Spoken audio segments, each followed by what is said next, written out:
আজ আমি দেখাবো বাঙালিদের সবথেকে প্রিয় একটি খাবার বাসন্তী পোলাও। বাসন্তী পোলাও পছন্দ করেন না এমন মানুষ কিন্তু পাওয়াই ভার। তো বাসন্তী পোলাও বানানোর জন্য অনেক সময় দেখা যায় যে মাপের গন্ডগোলের জন্য কিন্তু পারফেক্টভাবে বাসন্তী পোলাওটা হয় না। তো আজ আমি দেখাবো খুব সহজভাবে যাতে আপনাদের সবাই কিন্তু পারফেক্টভাবে বানিয়ে নিতে পারেন। তো এখানে আমি তেজপাতা নিয়েছি, গরম মশলা আর পোলাওয়ে দেওয়ার জন্য আমি এখানে কিছুটা মটরশুঁটি নিয়েছি, যেহেতু এখন শীতের সিজন। আর সাথে 1.5 চামচ করে নিয়েছি কিশমিশ, 1.5 চামচ নিয়েছি কাজু, আর 1 চামচ মতো নিয়েছি আদাটা গ্রেট করে। আপনারা চাইলে আদাটাকে পেস্ট করেও দিতে পারেন। তো এখানে আমি 1.5 কাপ মতন গোবিন্দভোগ চাল নিয়েছি। চালটাকে আমি 2বার মতন ধুয়ে নিয়েছি। বেশি ধোবেন না, তাতে কিন্তু চালের গন্ধটা নষ্ট হয়ে যায়। তো যেই কাপের আমি চাল নিয়েছি সেই কাপটা আমি দেখিয়ে দিলাম, ওই কাপেরই কিন্তু মাপ করে আমি জল দেব। তো এখানে 1.5 কাপ চালের মধ্যে আমি সামান্য একটু 1/2 চামচ মতন দিয়ে দিলাম নুন, 1/2 চামচ দিয়ে দিলাম গরম মশলা, আর 1 চামচ দিয়েছি হলুদ, আর 1/2 চামচের থেকেও কম দিয়েছি আমি গোলমরিচ গুঁড়ো। এবারে আদাটাকে আমি দিয়ে দিলাম গ্রেট করে রাখা।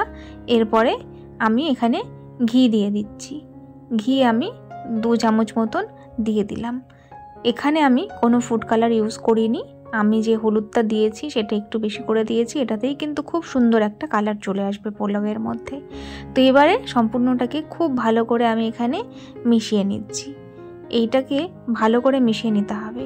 আর চালটা ধুয়ে দেওয়ার পরে আমি কিন্তু 1 ঘন্টা মতন ভিজিয়ে রেখেছিলাম, তারপরে জল ঝরিয়ে নিয়েছি।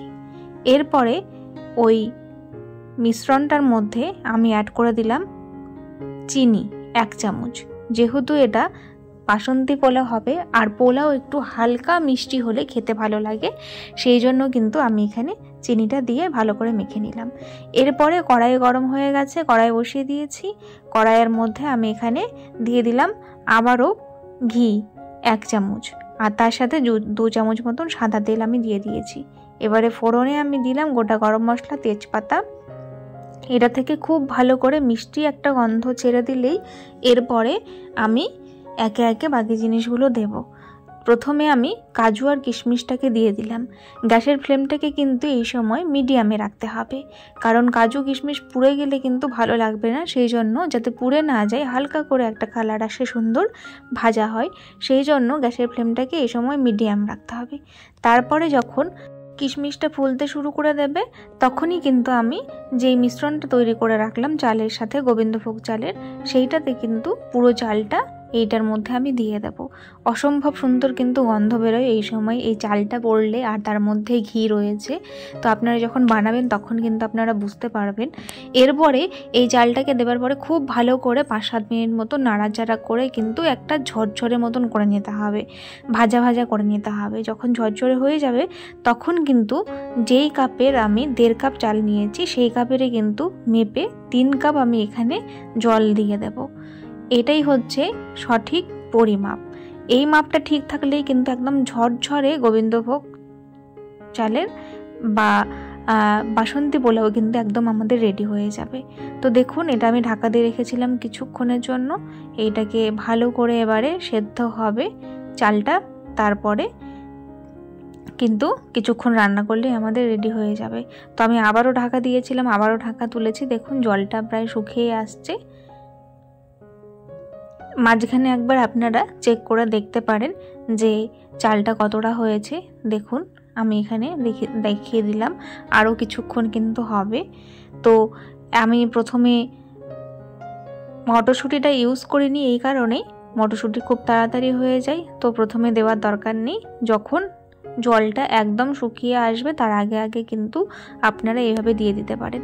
তো জলটা দেখুন আমার একদম শুকিয়ে গেছে, মটরশুঁটিটা দিয়েছিলাম সেটাও সেদ্ধ হয়ে গেছে। আর ধীরে ধীরে এইভাবে সাবধানে একটু নাড়াচাড়া করতে হবে এই সময়, কেননা চালটা একদম সেদ্ধ হয়ে গেছে। এবারে কিছুক্ষণ রাখলেই কিন্তু ঝরঝরে হয়ে যাবে, সেই জন্য গ্যাসের ফ্লেমটাকে লো করে আমরা এইভাবে মাঝে মাঝে একটু উল্টে পাল্টে নাড়াচাড়া করব। তো এরপরে সুন্দর একটা গন্ধ আসবে, আর ফ্লেভারের জন্য আমি 1/2 চামচ আরও গরম মশলা কিন্তু এখানে অ্যাড করে দিলাম। দেওয়ার পরে আবারও খুব ভালো করে আমি মিশিয়ে নিচ্ছি। দেখুন কতটা ঝরঝরে হয়ে গেছে। এটা যতটা থাকবে ঠান্ডা হওয়ার পরে কিন্তু আরও বেশি ঝরঝরে হয়ে যাবে। তো আমার পাশে থাকবেন এইরকম আরও নিত্য নতুন রেসিপি দেখার জন্য। আর রেসিপিটি ভালো লাগলে অবশ্যই কিন্তু আমাকে কমেন্টস বক্সে জানিয়ে যাবেন, আর বাড়িতে অবশ্যই একবার এইভাবে ট্রাই করবেন, আশা করি আপনাদের খুব ভালো লাগবে। তো এটা আমি একটা বোলের মধ্যে তুলে নিয়েছি, নিয়ে এখানে আমি প্লেটের মধ্যে কিন্তু সার্ভ করে দিলাম। দেখুন কতটা সুন্দর হয়েছে। এটা আপনারা চাইলে মাংস, ডিমের কারি, চিকেন কারি, পনির সব কিছুর সাথে কিন্তু সার্ভ করতে পারেন। সব কিছুর সাথেই কিন্তু খুব ভালো লাগে। তাহলে দেখুন কত সহজেই কিন্তু তৈরি হয়ে গেল আমাদের বাসন্তী পোলাও রেসিপি।